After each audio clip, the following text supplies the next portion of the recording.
দেখুন বন্ধুরা, আমি এখন টমেটোর চাটনি বানাবো। অল্প একটু কড়াইয়ে তেল দেব, বেশি না, আধা চামচ দিলেই যথেষ্ট। টমেটোর চাটনিতে আমি বেশি তেল দিই না।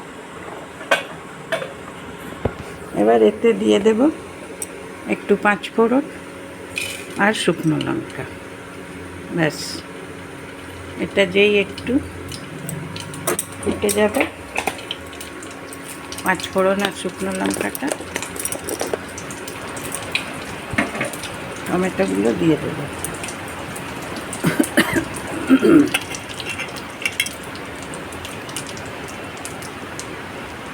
পাশেই আমার মূলো শাক হচ্ছে।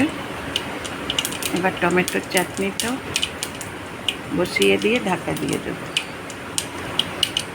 এখন টমেটোগুলো এত শক্ত শক্ত, কোনো দেশি টমেটো আমাদের এদিকে আসেনি।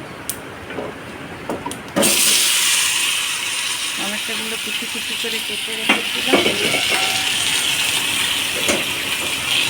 টমেটোগুলো একটু নেড়ে নুন হলুদ দিয়ে ঢাকা দিয়ে দেবো।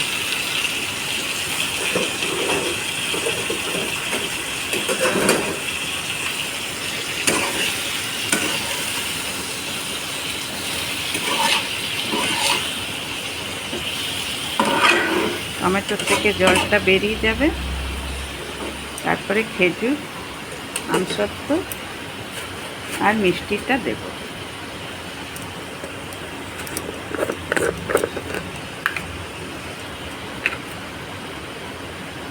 হালকা একটু নুন দেব,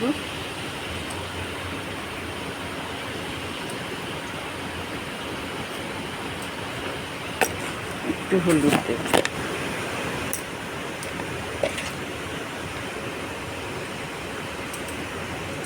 ব্যাস,